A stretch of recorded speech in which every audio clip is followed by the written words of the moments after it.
Thank you for joining us on yet another excursion through the stream of consciousness, down the river of tranquility, to fill the lake of life with love.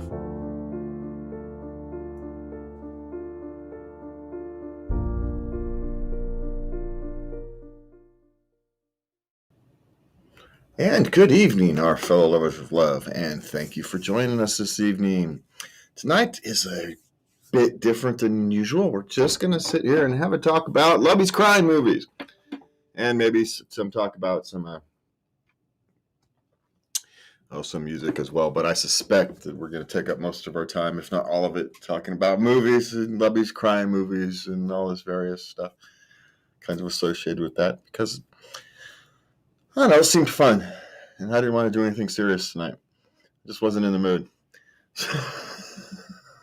Even though crime movies will end up being serious, but still, just because of the nature of these kinds of things. But yes, and spoiler alert, if you haven't seen these movies again, you may not want to watch this show if you don't like spoilers, because there's going to be a lot of spoilers. Well, there's no movies in there that's new. So at this stage... Well, there's no movie. There's nothing new. No, these are all old. Yeah, there's nothing new under the sun. So it's not in the last few years. And so if you have tough squat, if you hear about it, fast forward or skip it or whatever, we'll tell you what we're talking about before we talk about it. But yeah, there's nothing new. So we're not active enough to see new movies. So by the time we see them, they're 5-6 years old. So, you don't have chance of spoilers for anybody who's serious about a movie. It's pretty slim. Okay, good. It's pretty slim.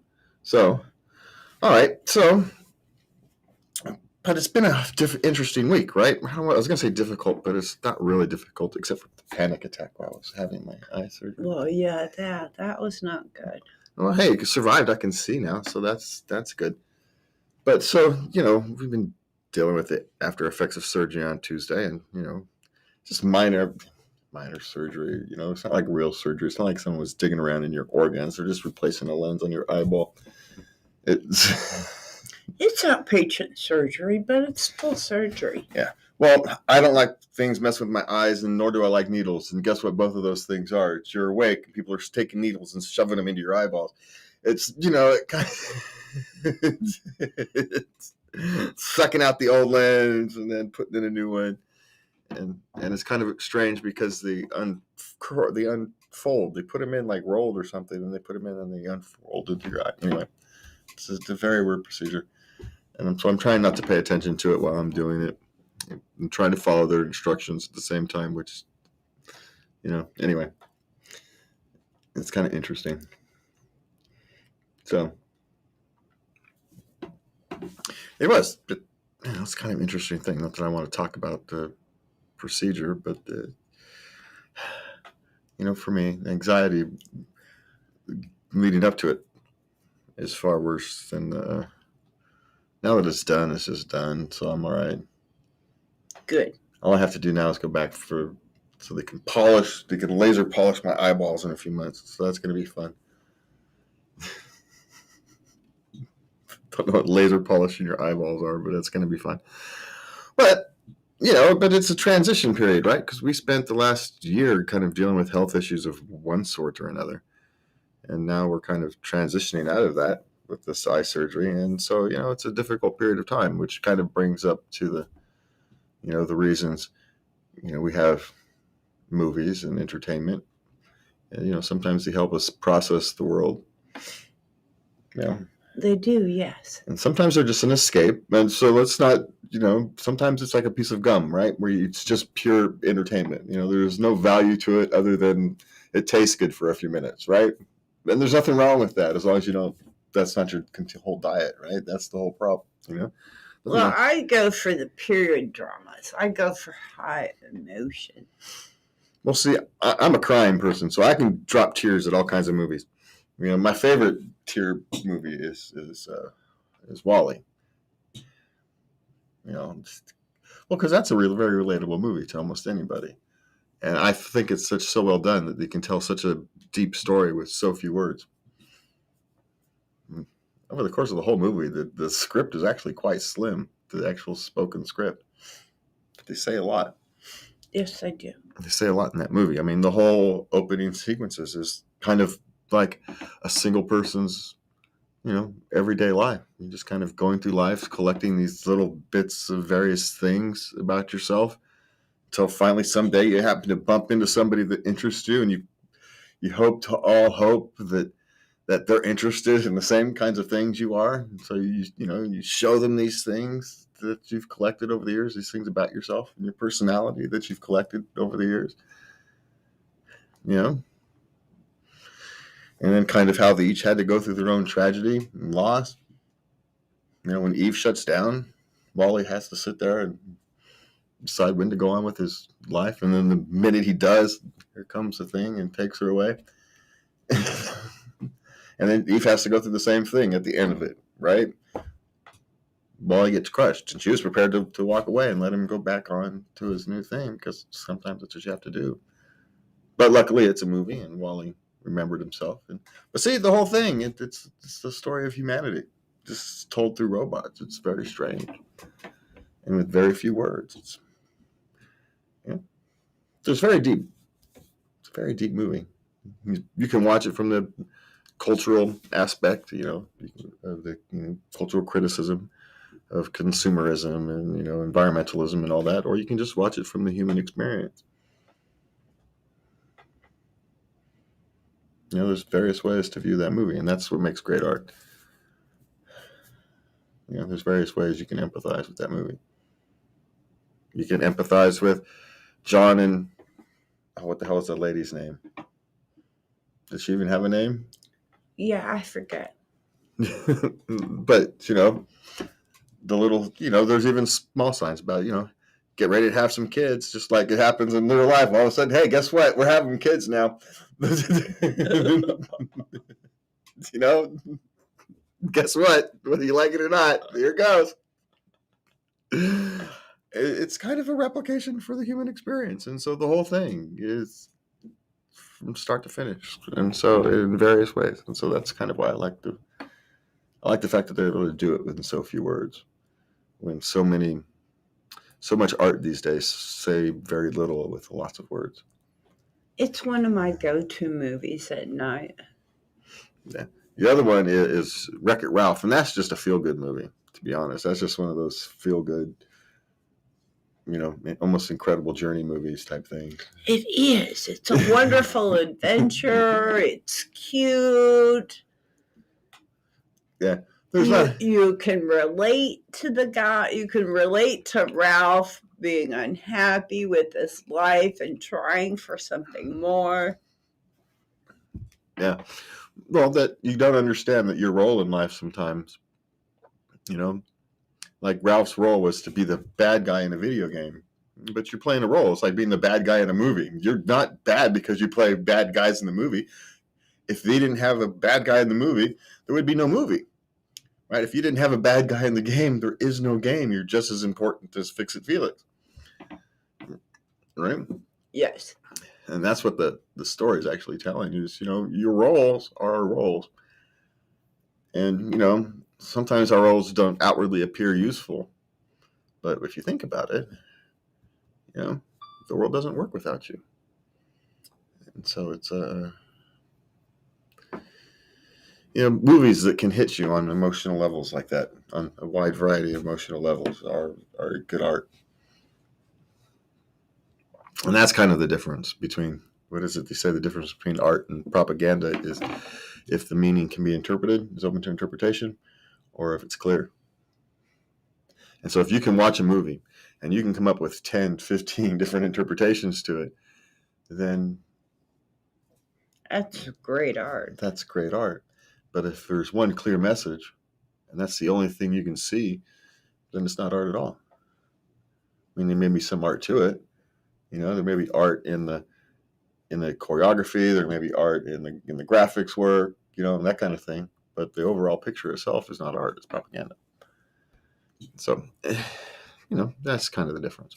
But so, those are my kind of favorite movies. And then just to get it here, I think we've talked. My favorite movie of all time is Princess Bride, of course.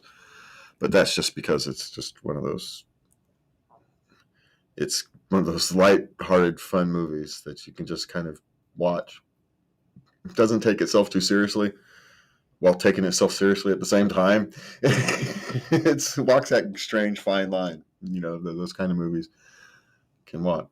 It's serious enough, but it knows it's not serious, and it doesn't try to fool you that it is. And that grandfather, grandson framing is great framing for that.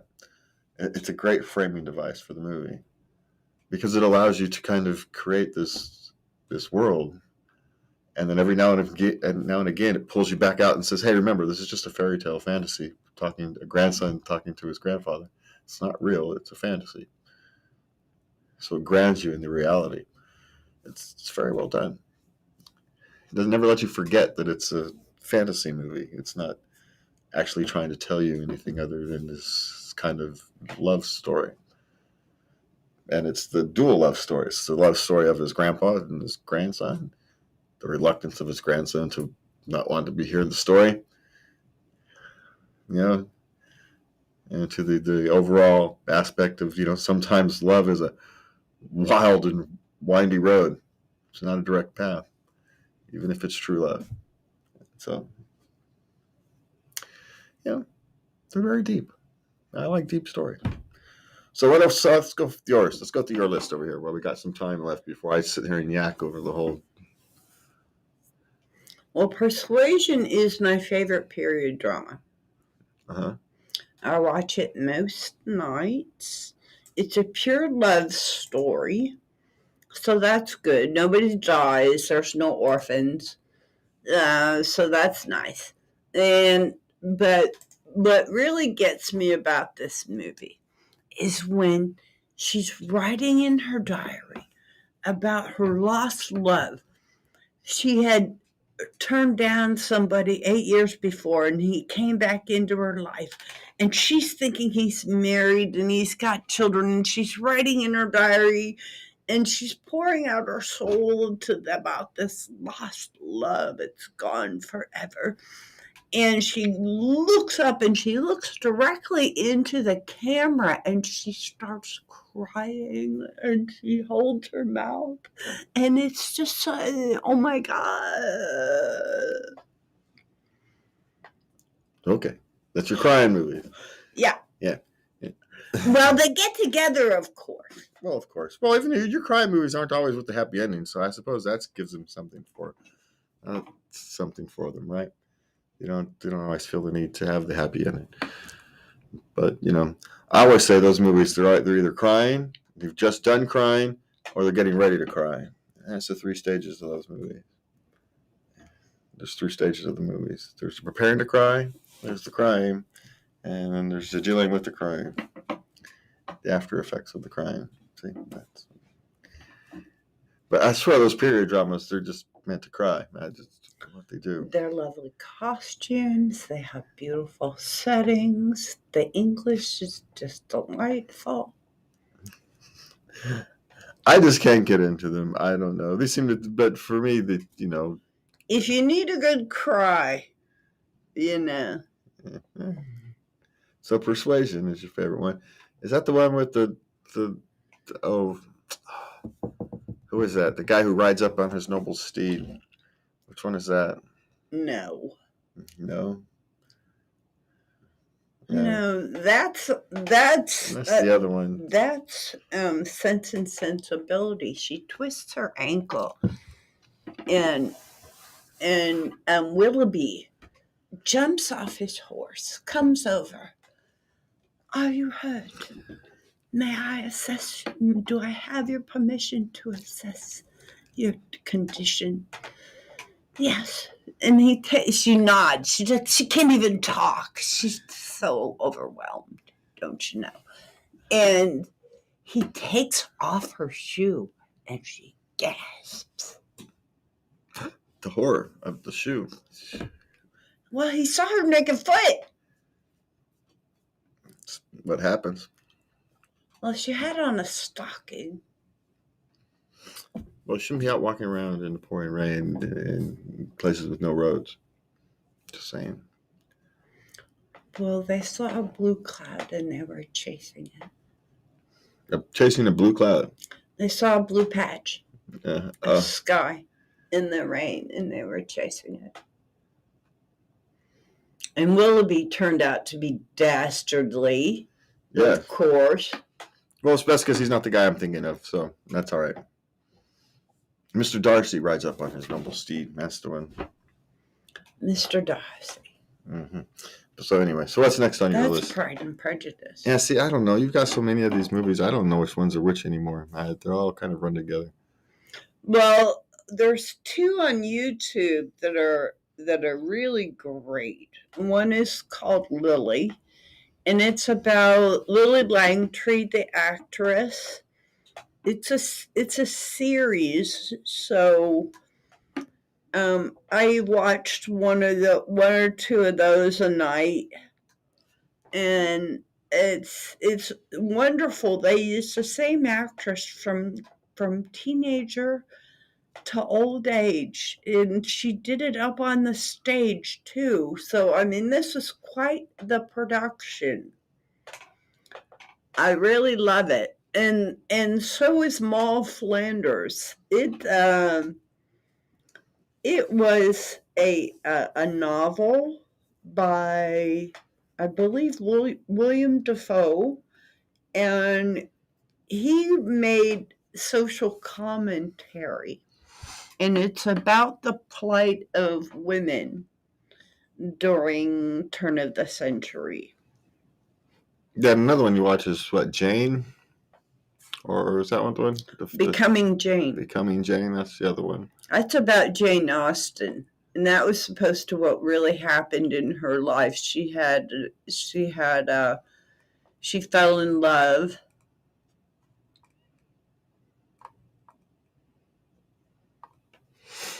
So, did I get you all out of order? Yeah, out of order. And Cranford is a great series, and that's a lot of small town life and drama. So how accurate is it, Miss Small Town, growing up in small town? Oh my God, it's very accurate. Everybody and everybody's business. I suppose that is the good thing about living in a metropolitan area. No one can care because there's just so many. You just blend right in because I couldn't wait to get out of that small town, Hartville, USA, Ohio. So is there a stoplight there yet? They had 2 stoplights. There's 3 now. Ooh, hey, they've grown. I joined the Army at 17. I went to summer school so I could graduate a year early. I had a plan. I had getting the flock out of here.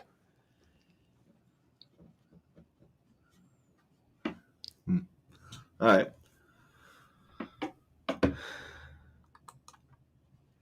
So what else next on your list there? Jane Eyre.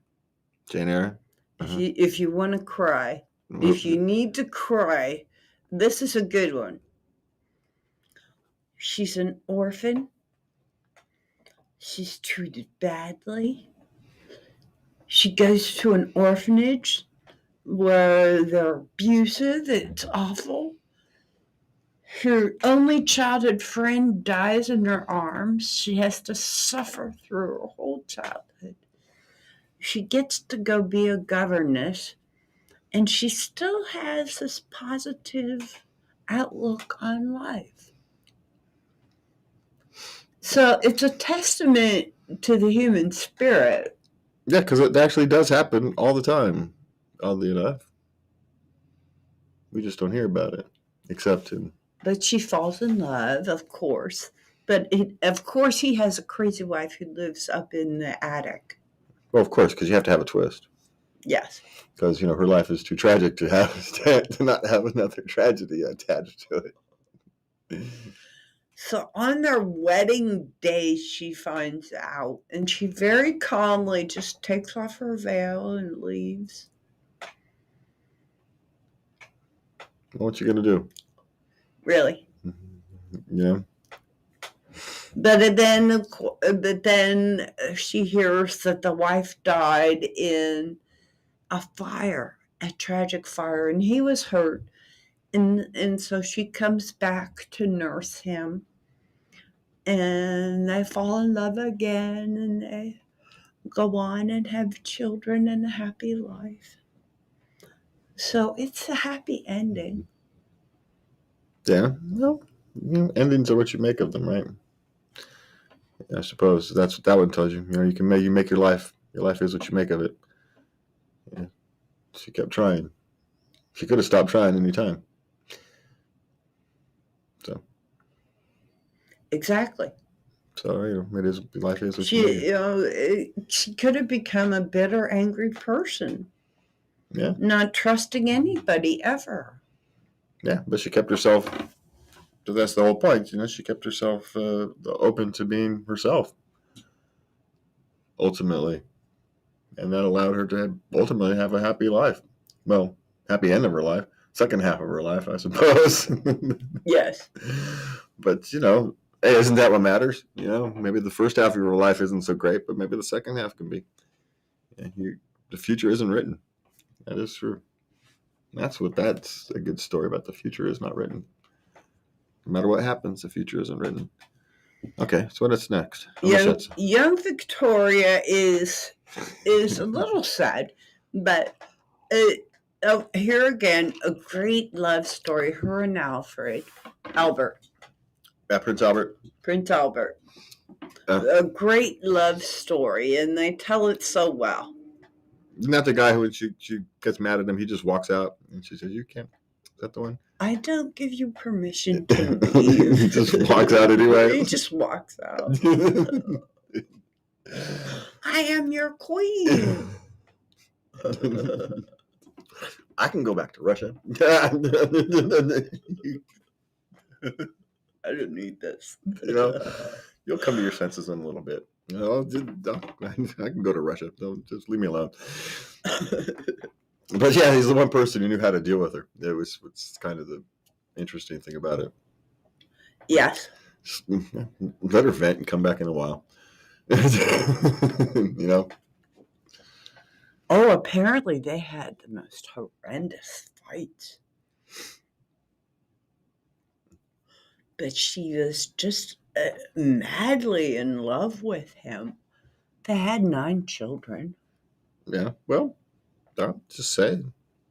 He had the, how do you deal with a queen? And, it's like, how do you deal with a king? Good Lord, as a spouse.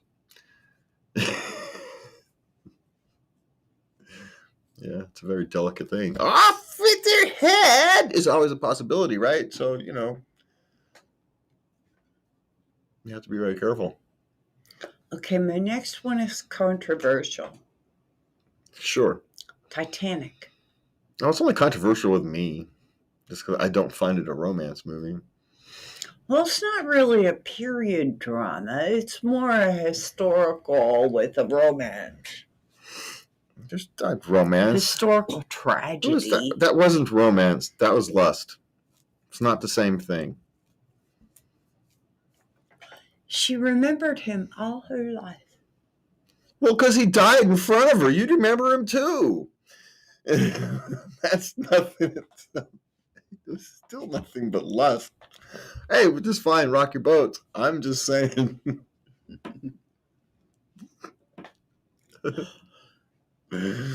Just saying, it's not really a romance story. He saved her in every way possible. No, he didn't.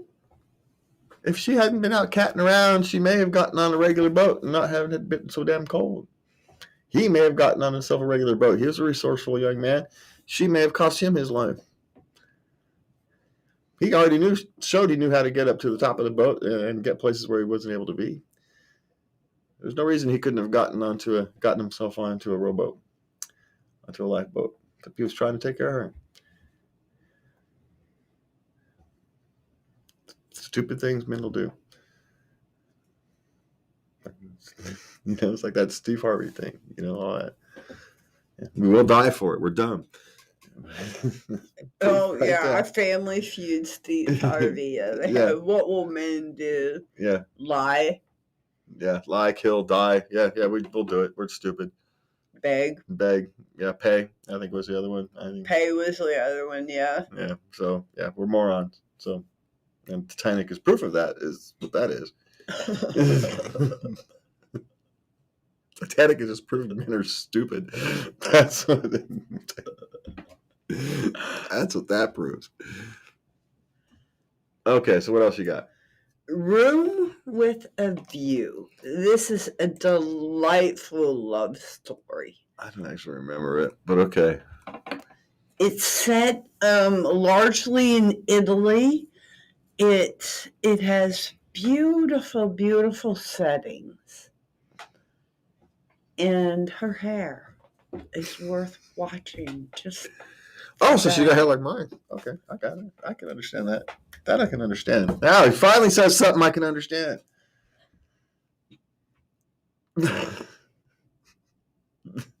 Something I can relate to. But a tortured young man falls in love with a girl who's engaged, and he kisses her in the middle of this wheat field. Then the music and the timing is just perfect. Oh my God. I gasp every time I see it. Uh-huh. Okay. They were swept away by passion. That's what Bill Clinton said, so I'm not entirely sure that's a valid response. But I get it. You like the kind of movies, and it's...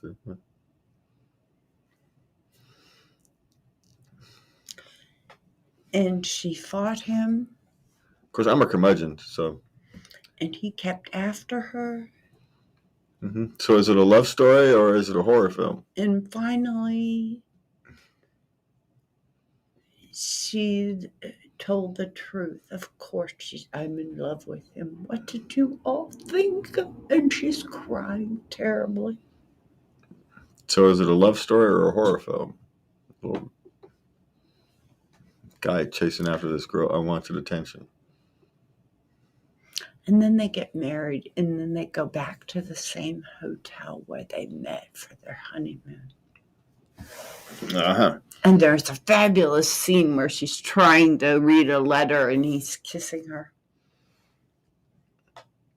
This is the problem with the normal life, and we have to put up with these movies that set these false goals that are realistically unattainable. But for most of us average clunk heads, just saying. You bought me milk. See, that's the difference. I bought you milk. I was out of milk, and I was out of money, and you brought me milk. Yeah. See, that doesn't work well. Thank God I'm older now, and I know. You look, men do things for you all the time. You just gotta look. They do things their own way. It's not going to be Hallmark movies. No. Well, some will. There's just enough men to do that'll do the Hallmark movie stuff to make the rest of us look really freaking bad. They are. There's some of them. There's enough of them. But the rest of us do things differently, yeah. But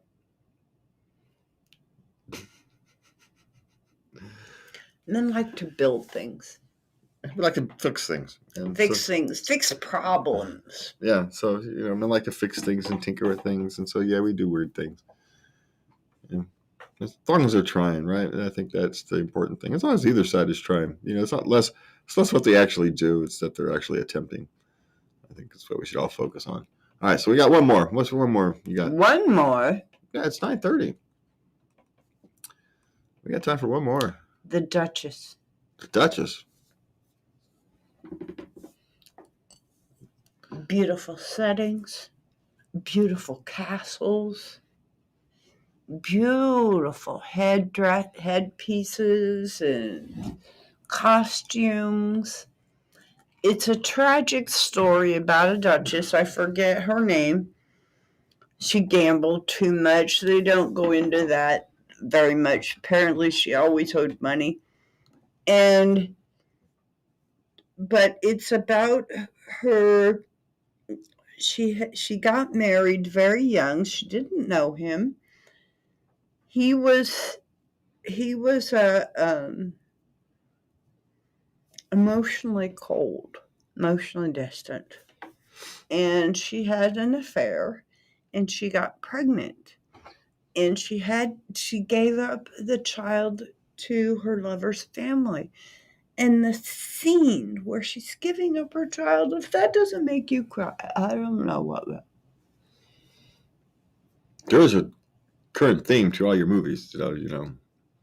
It's the castles and the backgrounds and the costumes and Well, yeah, period dramas. so you've got a theme for that area. So you probably like the BBC stuff. They do a lot of those, don't they?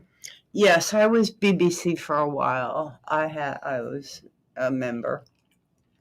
I don't watch them anymore.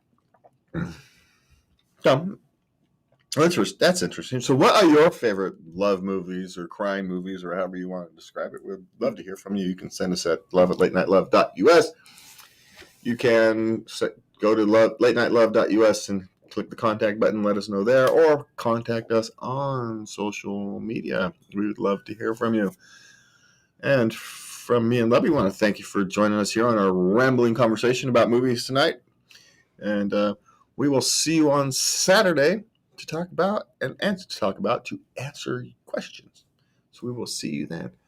Thank you for joining us, and have a good night. And please remember to love everybody. Good night.